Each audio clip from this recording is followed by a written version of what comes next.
à un monde complètement formaté.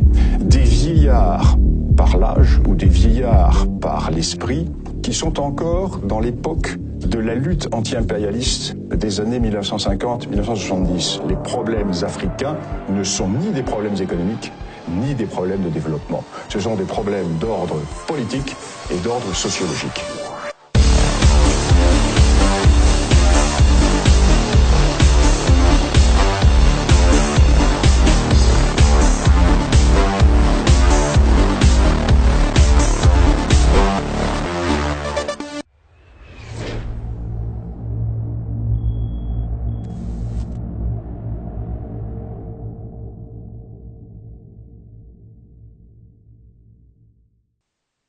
Après nos 2 reportages sur l'Ukraine et un 3e sur la jungle de Calais, Panorama de TV Liberté se tourne à présent vers l'Irak à travers une enquête intitulée « Julien, témoin des crimes de Daesh ». Julien est un jeune homme de 24 ans qui a décidé, après ses études et avant son insertion professionnelle, de partir pour témoigner sur les souffrances endurées par les chrétiens d'Orient, mais aussi les Yazidis, adeptes d'une religion vieille de 6000 ans. Dans ce reportage, vous verrez les images de longues colonnes de camions de grandes compagnies pétrolières allant s'approvisionner auprès de l'État islamique. Un commerce malsain et sans scrupules qui permet à Daesh de financer l'armement servant à une répression sanglante. Vous découvrirez aussi les massacres perpétués par ces fanatiques musulmans sur des populations trop souvent pacifiques. Vous verrez que ces fous de Dieu pratiquent l'esclavage sexuel avec des gammes de prix bien précises et où les enfants et même parfois les nouveau-nés se négocient aux tarifs les plus élevés. Je vous laisse regarder ce reportage exclusif. Ukraine, Calais, Irak ou prochainement à la frontière de la Hongrie avec les illégaux, la réinformation, l'information vraie, c'est sur TV Liberté.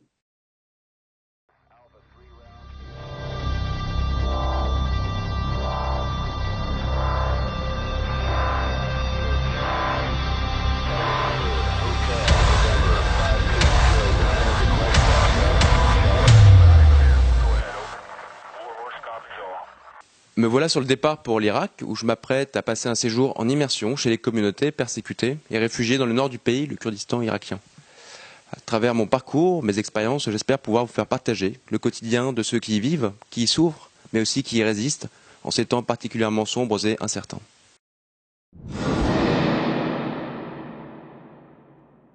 Août 90, l'Irak annexe le Koweït, petit pays pétrolifère.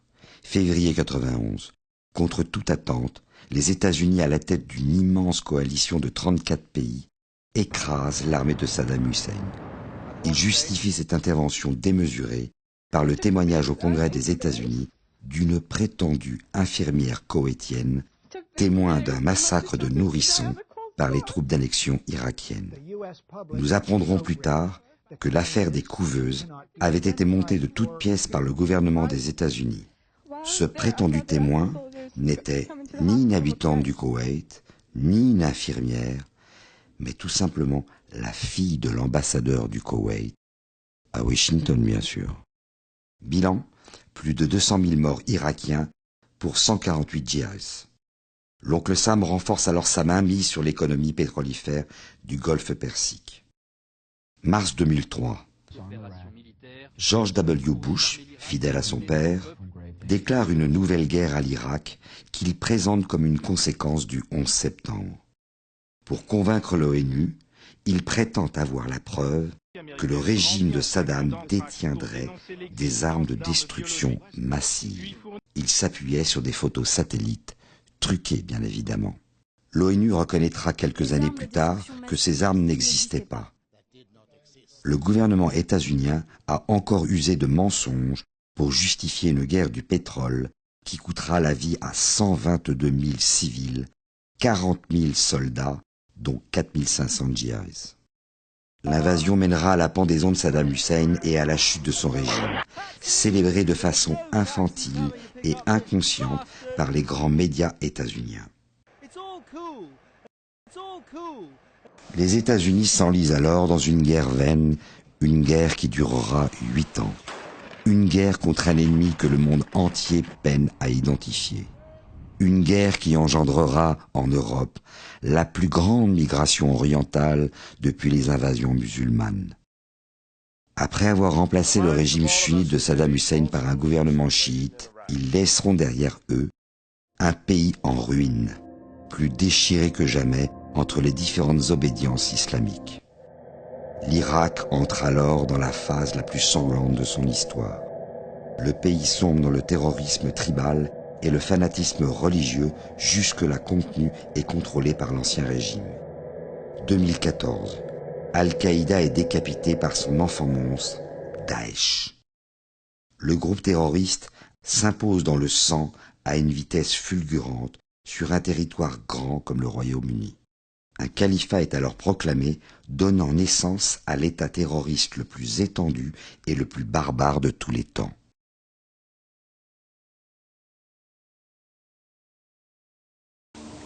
Je viens d'arriver dans un hôtel à Ankawa, près d'Erbil. Erbil, la capitale du Kurdistan irakien, où j'ai pu atterrir tout à l'heure. Ankawa est aujourd'hui la plus grande ville chrétienne d'Irak. Ils sont aujourd'hui majoritaires dans cette ville et sont d'autant plus nombreux qu'ils sont près de 100 000 réfugiés à avoir donc trouvé refuge ici. Donc ce sont des réfugiés de tous les territoires pris depuis l'année dernière par l'État islamique, notamment les villes de Mossoul, de Karakosh, de Al-Kosh. Nous sommes pourtant à une trentaine de kilomètres de la ligne de front avec l'État islamique. J'ai d'ailleurs pu tout à l'heure sur la route voir dans le ciel au loin des halos de lumière des frappes aériennes de la coalition.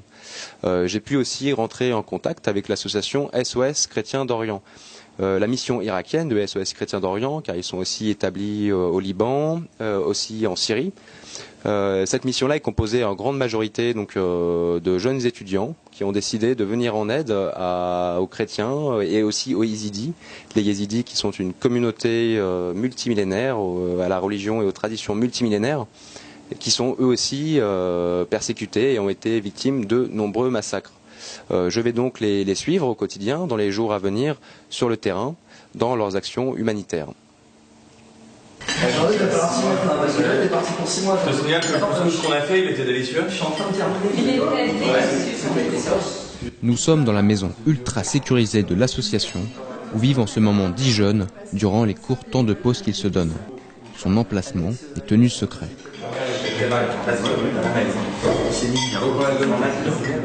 Depuis plus d'un an, les volontaires de SOS Chrétiens d'Orient se relaient en Irak pour une présence permanente dans les centres de soins, les écoles et les refuges qu'ils ont créés. Ils tentent d'alléger les souffrances endurées par les enfants de cette région. Certains ont vécu le pire. Visions d'horreur, kidnapping d'une sœur, assassinat de parents sont monnaie courante lors des prises de villages chrétiens et des exodes.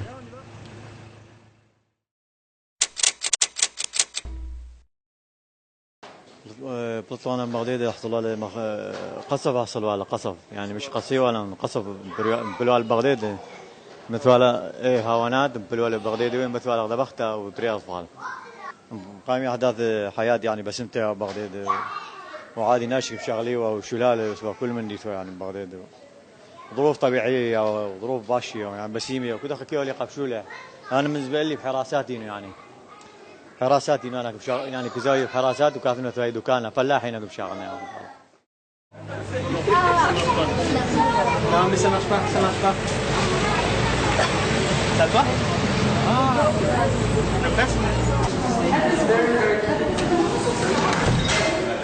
Les réfugiés d'Ankawa ont tout perdu, et ils n'ont trouvé ici qu'une sécurité relative à une trentaine de kilomètres de la ligne de front.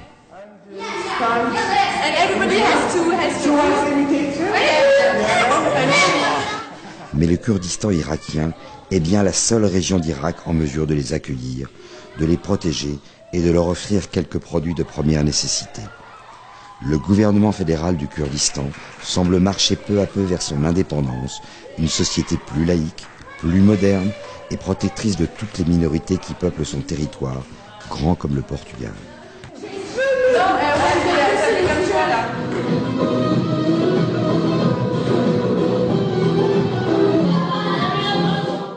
Nul ne sait combien de temps encore ces familles devront vivre dans ces ghettos et si elles retourneront un jour chez elles.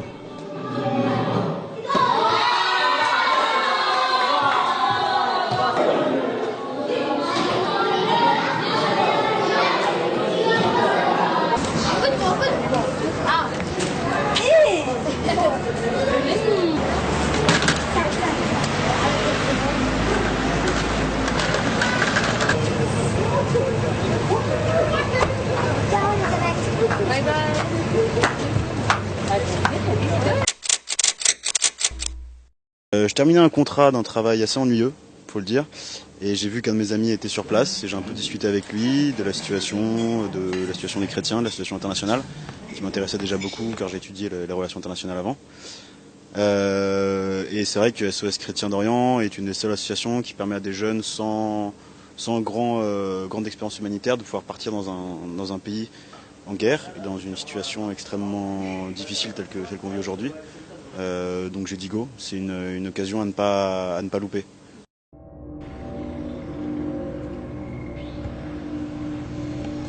Ici, on a 1040 caravans et il y a dans ces caravans 1200 familles et il y a 5500 personnes qui habitent ici.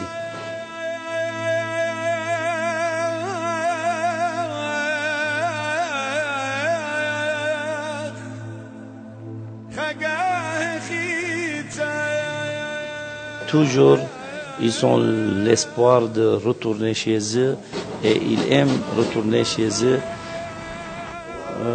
Vraiment, on n'est pas très bien aidés. S'il n'y avait pas les associations, les organisations qui viennent dehors de l'Irak, c'était très difficile pour nous. Dès le début, le groupe de SOS était avec les réfugiés. Il travaillait avec eux, il faisait beaucoup des activités avec les enfants.